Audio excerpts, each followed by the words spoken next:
killing a toxic coworker's hopes, dreams, and future. Names changed for anonymity, happened a few years back. Background: I got a job working for a small hardware company. 4 people in the office, a few in the warehouse, and a delivery driver. Nothing fancy.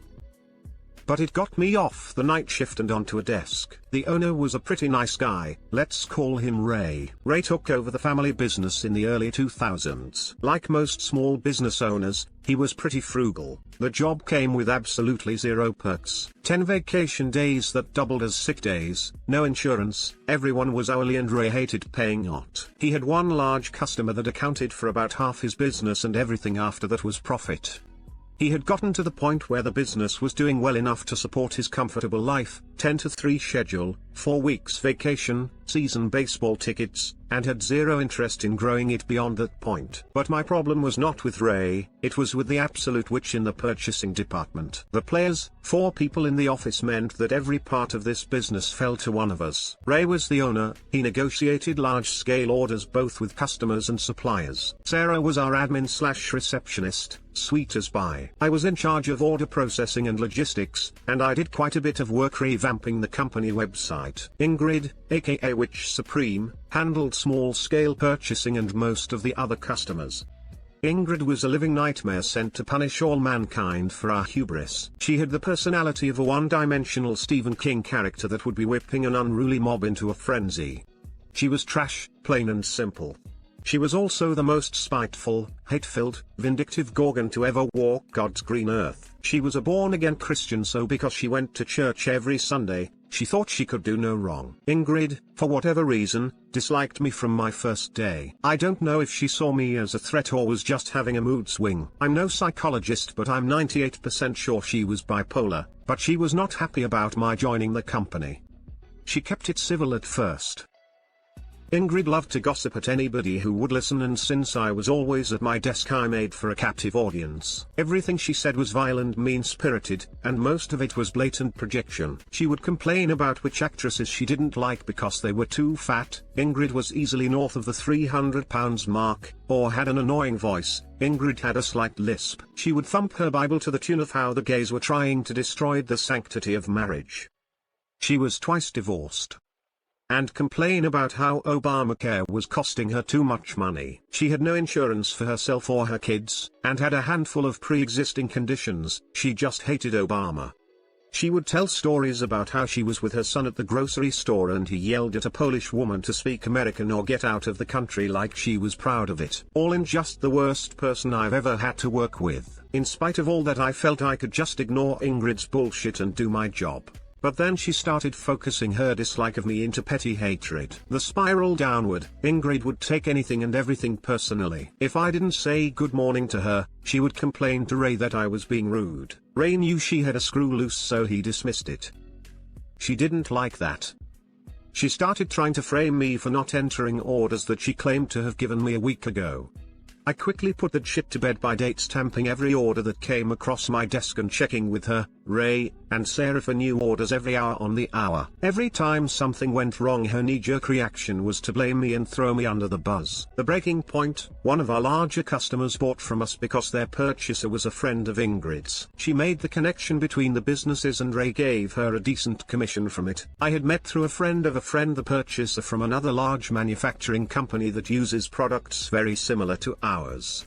Ray told me if I could get them to submit a sample order he would give me the same kind of commission, but that it was all on me because drumming up new business was extra work that he didn't want to do. Now, like I said, this job had no perks, so any shot at extra cash was a godsend. I rode my desk hard, my phone, my email, chasing this lead like a hungry dog. Finally, I got the purchaser to agree to submit the order. I was over the moon. Enter Ingrid. This whole time she was pouring doubt and skepticism over the entire venture. Really, she just didn't want anybody else to achieve what she had. Sarah was on vacation, so Ingrid had taken over front desk duties for the week. I don't hear back from the purchaser, ever. Eventually I get a hold of him a month later and ask when he was going to send the sample order. He told me that he had called a few weeks back and that the lady he spoke to said that our company didn't have the capacity to supply what they wanted. I asked him what day he called. Turns out it was during the week Ingrid was answering phones. Okay, act like human garbage, whatever, I don't care. Try to make me look bad at work, screw you, I'll rise above it. Sabotage my chance for a substantial raise? Now you've awoken the dragon. I was trying to save up for a down payment on a house, and Ingrid thinks she can put my future on hold? Nope. Not happening. I vowed that vengeance would be mine. The revenge. Ingrid had been taking online and night courses at a local community college because she wanted to become a therapist. I wish I was making that up. And was currently working towards her associate's degree. Ingrid was about as smart as she was skinny, kind-hearted, and pleasant. She often did her classwork in the office after I had left for the day. One day she asks me if I can take an online quiz for her. Now I'm still furious at her for tanking my commission, so I'm not about to do her any favors. But then she says something that I'm sure I've never heard her say before. Please. This was followed by "It's an earth science quiz and I can't lie." Freeze frame, record scratch. I need to process that sentence. I can't lie was clearly beluga shit because she lied to my purchaser. It also was a huge paradox because here she was asking me to take a test for her. But she didn't mean any of that. She meant I can't lie and deny my faith on an earth science quiz because I believe that the earth was created in literally 7 days and is only about 6,000 years old. And humans lived at the same time as dinosaurs. She needed someone who knew and understood what the Cretaceous period was to pass a test, keep her from failing. And just like that, I had my plan on a silver platter. Sure, I could tank the test and she would have to repeat the class and that would be inconvenient, or I could be a real son of a witch. I opted for the latter. I told her that I would take that test, and any other for $20. Earth Science 101, Spanish 101, Intro to Psychology, a therapist that couldn't even pass a intro-level psyche class. God help us all. Quizzes, tests, I ended up making $200 by the end of the semester. Then she comes to me with the request I've been waiting for. Hey Dick, I need to write a research paper, do you know how to do that? $50 later and I have the assignment in front of me. It's laughable, 5 pages, double-spaced, doesn't even need to be AMA. An 8th grader could pound it out in an hour or two, but lazy stupid witches will be lazy stupid witches. Now around this time I had gotten an offer from a much larger company downtown and was going to put in my 2 weeks once Ray got back from one of his many vacations. I had an opportunity to ruin her life and an exit strategy. I set to work. I literally googled research paper for, class name, and grabbed the first one that popped up. I changed nothing but the name and the date. I put in my 2 weeks, and the week before I leave, I give Ingrid her paper. She doesn't even proofread it.